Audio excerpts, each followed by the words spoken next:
All right, good morning, everybody. Eddie the Block here of the Relic Extractors on Wednesday morning, July the 3rd. And today, I've got my buddy Scott Breen with me. Gene isn't going to be able to make it today, and Tony's going to meet us up here. And we'll get back to you when things start rolling. We got to hold the clean out here a little bit first, and then hopefully we'll get into some more good stuff like we did last week. So stay tuned and we'll be back. All right, guys. We are down inside where Gene left off. There's Scott up there.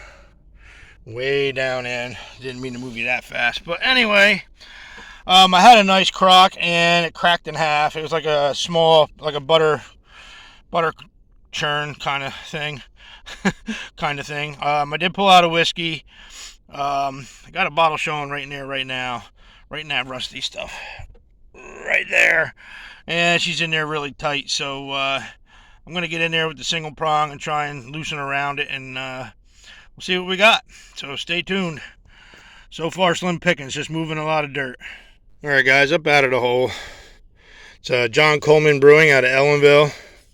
Always nice to find.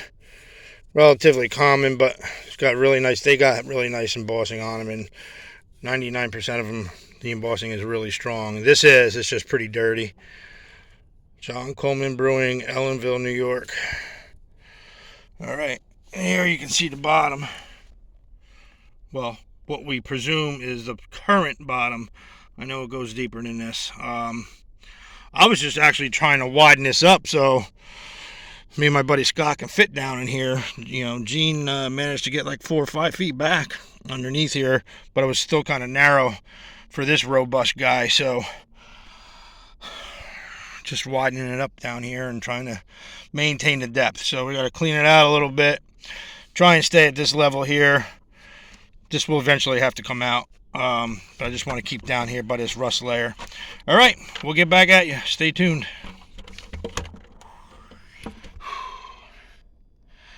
All right, guys, 2 more in the hole here. Still kind of deep into that rusty stuff. I'm going to see if I can get these closer before I start. It's going to take me a minute probably to dig them out. I'm going to see if I can do it live while I got you on here, but no promises. I got to be able to position myself in this hole the right way to do that. Give me 1 second.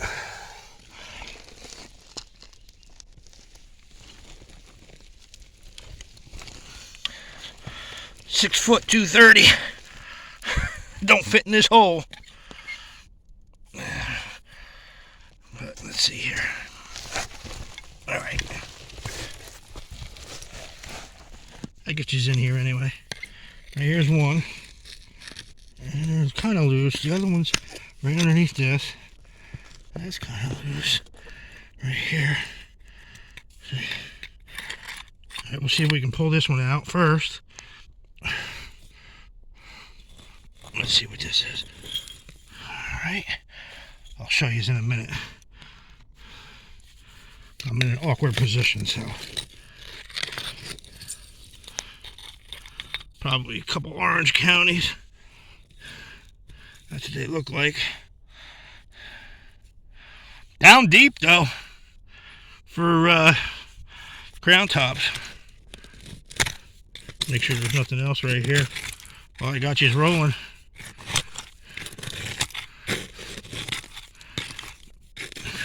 Nice and crunchy. Nice crunchy layer there. Some broken glass there. Alright. What's that? Maybe number 3. I don't know. Nah, that's more metal. Some type of spike. Not a railroad spike, but maybe a barn spike for a beam. Alright. Hold tight for a second, guys, and I'll get back at you. Alright. Assumptions were correct here, guys. Pair of Orange County Brewing. This one here has got the straighter neck. The other one seems to be a little bit more of almost like a lady leg style.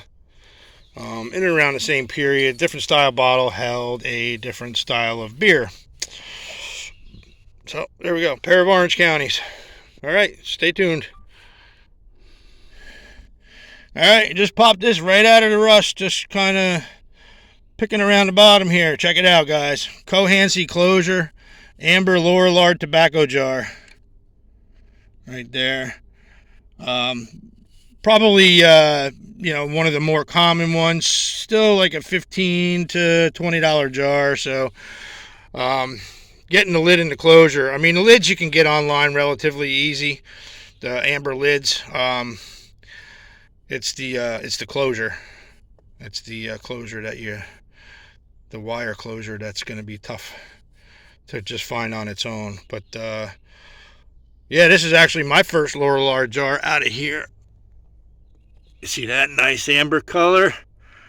They are in the red book.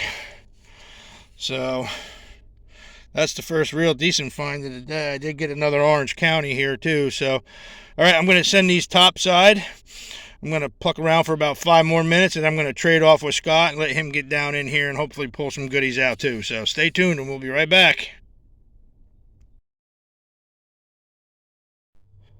All right, and just like that, a couple more pokes around, and I got the lid with the rusty metal closure, which is totally shot. So this is just going to get dropped in the muriatic acid, and but at least we got the lid to go with the jar. So there we go. That's 2/3 of the battle right there. Nice.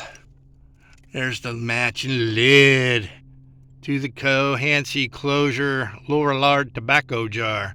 All right, guys, stay tuned.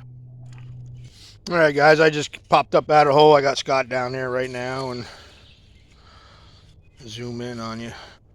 He's just cleaning a little bit of that out, getting back down into that rusty stuff there. A little bit deeper than where Gene left off. Last week he came up here by himself for a couple hours after an empty privy that we dug. So he stopped here on his way home. And he found some really nice stuff for the time that he spent here. So we're getting down a little bit lower than what he was, maybe about another foot or so. And so I'm going to, put you up to date here what we got. I was hoping to videotape this crock here, albeit the piece missing out of that right there. But still very repairable. But would have been better if it didn't break in half. I mean, I barely even touched it. I just went to wiggle it to see how loose it was, and it broke right in half on me. So, and that was at the very bottom there too. I didn't get this on camera before. I can barely read the label on it. I don't even know what it says. And nice double collar top. Probably a Burnett's style gin. This one is a 2-piece, so probably around $18.90 on this one. Applied top. Wish I could read that label a little bit more, but it is what it is. And that came out down there pretty deep as well. And here's that Cohancy jar, the Laura Lard tobacco jar. I'll get that all cleaned up nice for you guys, and we'll get that on there. And then right after that, the lid came out with the closure, which is obviously shot, like I said. I don't know, we'll see. It looks pretty roached. The wire's right here. But hey, got the lid, got the jar. There you go. Winner chicken dinner. All right, and just a couple more Orange County brewers and some slick stuff came out. So SK's albuminized food jar, another amber jar here that came out earlier. In the red book, $20-25. Nobody takes them now. And that's it. We're gonna let Scott pick around there for a little bit, and as soon as he finds something, we'll get back at you. All right, guys, stay tuned.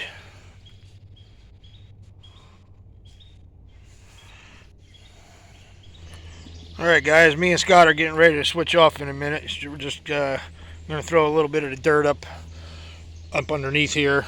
We'll worry about shoveling it out next time around or later on today.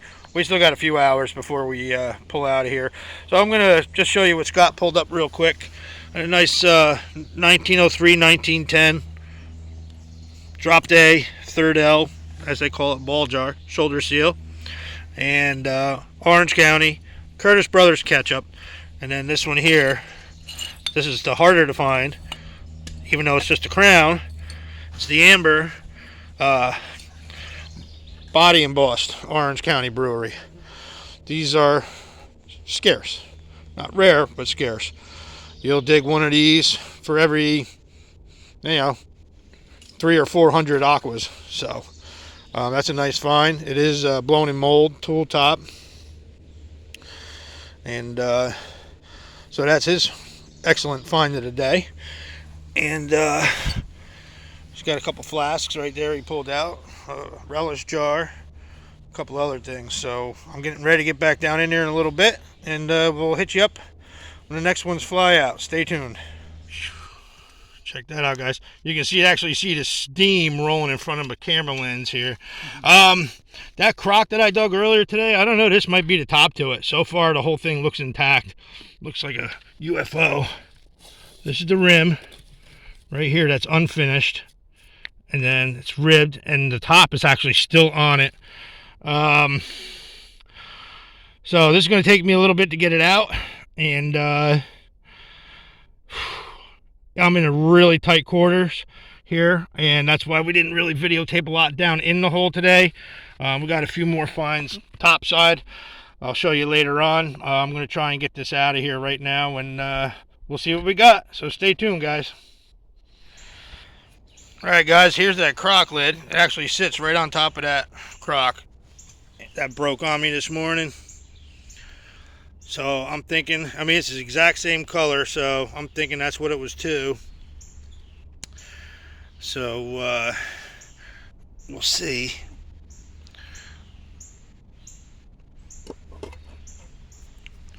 We'll see if I take it or not, and maybe put it back together, put it as a set. Actually, this is a little bit more creamy color, but it could be. Nonetheless, great lid. Needs to be cleaned off some more.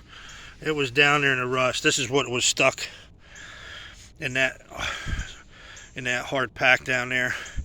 It is so tough to dig, and trust me, guys, I am not complaining about all the glass down there, but it was so hard even to sink the two-prong down in that stuff just to try and loosen something, because it just kept skipping off the next piece of glass that was piled in there. So kind of working my way back this way, like from where Scott's, you can see where Scott is pulling basically underneath where the bucket is instead of working our way back.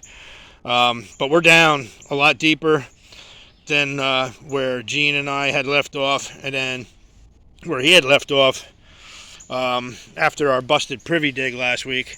I'm going to be talking about that for a while probably, and just working our way back out, because that's all going to come out of there anyway where the bucket is. Right now we're just using it as an extra step to get down, and eventually we'll get that all out of there. But it is rough. It's a small area, and I'm a little chubby, so I like Scott there. What do you weigh, Scott? About $160? $180. Really? Yep. That's 6'2" height. Yeah, oh, well, you're 6'2". Yeah, I'm 6 foot, and I got you by like 50 pounds. So, anyway, guys, we're going to pluck around here for about another hour and a half, 2 hours, and then we're going to get out of here. And I'm going to go introduce Scott to some Cugino's Pizza. Chef Annie wants me to stop there, maybe pick up a couple sandwiches, or or like a chicken parm dinner or something like that, to split or whatever, do like a family size thing. So, all right, anything else comes out, I'll get back at you. Stay tuned. Oh, almost forgot about these two. Nice Common Haze Hair Health and Got the Eclipse French satin gloss. I can't really tell what the color is on it. I don't know if it's green. It's really dark. It's really dark. I think it is like that dark citron though. Let me see if I can get you out here in the light. It's really hard to tell, but I think it is. I think it's like that dark olive green color one. We'll know better once I clean it up. So I'll take that back. And hopefully it's that nice green color. All right, guys, stay tuned. All right, guys, another day down. We got down to probably about 12, almost 13 feet today. Tons of glass. A lot of it's broken, obviously. A few more things came out, but like I said, it was such a really tight spot to work in. Tough to get some camera work in there. So I'm going to work on cleaning up what I did find, what I taken home anyway. And we found a lot. Just not a lot of stuff that I'm going to be bringing home today. So we'll get that taken care of, and we'll see you guys on the next video. Thanks for joining us. Don't forget to like and subscribe.